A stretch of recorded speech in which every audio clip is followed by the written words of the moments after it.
എല്ലാ പ്രാവശ്യത്തെയും പോലെ മക്കൾക്ക് ഇപ്പോഴും മാർക്ക് കുറവാ. ഇക്കുറി ചെറുതാണെന്നെങ്കിലും വിചാരിക്ക. മീനാക്ഷിക്കും പിങ്കിക്കൊക്കെ ഇനിയും മാർക്ക് കുറഞ്ഞ അവരെന്താ ചെയ്യാ?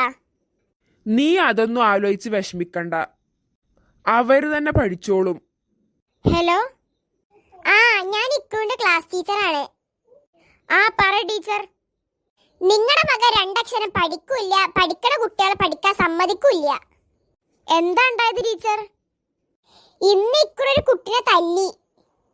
ആ കുട്ടിന്റെ പേരൻസ് എല്ലാരും വന്നിട്ട് ആകെ പ്രശ്നമായി. പ്രിൻസിപ്പൾ ഒരു വിധത്തിലാണ് അവരെ പറഞ്ഞ് മനസ്സിലാക്കിയത്. സോറി ടീച്ചർ, ഇനി അവന്റെ ഭാഗത്തുനിന്ന് അങ്ങനെ ഒന്നും ഉണ്ടാവൂല. എന്തായാലും നിങ്ങൾ നാളെ സ്കൂൾ വരെ ഒന്ന് വരണം. ശരി ടീച്ചർ. ഇക്കുറി ഇങ്ങോട്ട് വരട്ടെ. അവന് മാർക്കില്ല, സ്കൂളിൽ എല്ലാ കുട്ടികളും തല്ലാൻ നടക്കുക അവൻ. എന്താ രമണി, എന്താ പ്രശ്നം?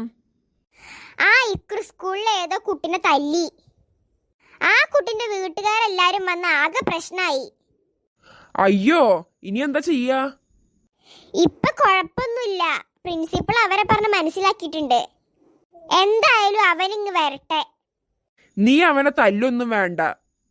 പിന്നെ ഞാൻ എന്ത് ചെയ്യണം? പറഞ്ഞ് മനസ്സിലാക്കിയാ മതി. ഞാൻ എത്ര തവണ അവനക്ക് എന്തൊക്കെ പറഞ്ഞു കൊടുത്തിട്ടുണ്ട്. ഇനി ഞാൻ പറഞ്ഞ് മനസ്സിലാക്കണമൊന്നുമില്ല. ഇനി 2 തല്ല് കിട്ടുമ്പോ പഠിച്ചോളും.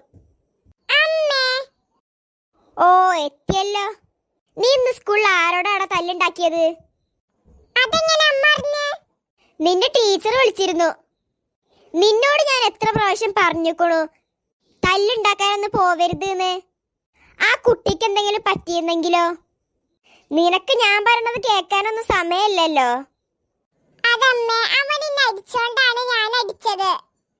എന്തൊക്കെ പറഞ്ഞാലും നീയല്ലേ അവനെ കൂടുതൽ തല്ലിയത്. നിന്നെ ഞാൻ ഇപ്പൊ ശരിയാക്കി തരാം. എടി രമണി, നീ ഇനി അവനെ തല്ലൊന്നും വേണ്ട.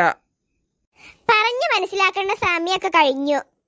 ഇനി 2 കിട്ടിയാലേ അവൻ പഠിക്കുള്ളൂ. രമണിയെ, നീ ഇനി മോനെ തല്ലണ്ട. അവൻ ചെറുതല്ലേ, ഈ തല്ലുണ്ടാക്കലൊക്കെ അവൻ നിർത്തിക്കോളും. അവന് ഞാൻ കുറെ വട്ടം പറഞ്ഞു മനസ്സിലാക്കി കൊടുത്തതാ, അപ്പോഴും അവൻ പഠിച്ചിട്ടില്ല. ഇനി 2 കൊടുക്കുമ്പോ അവന് ശരിയായിക്കോളും. ഞാൻ ഇപ്പൊ വരാം.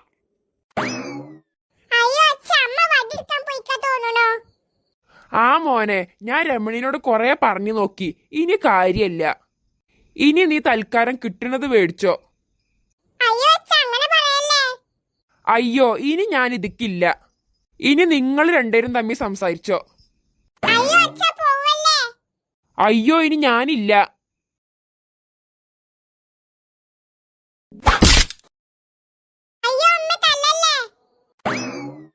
നിക്കടവിടെ.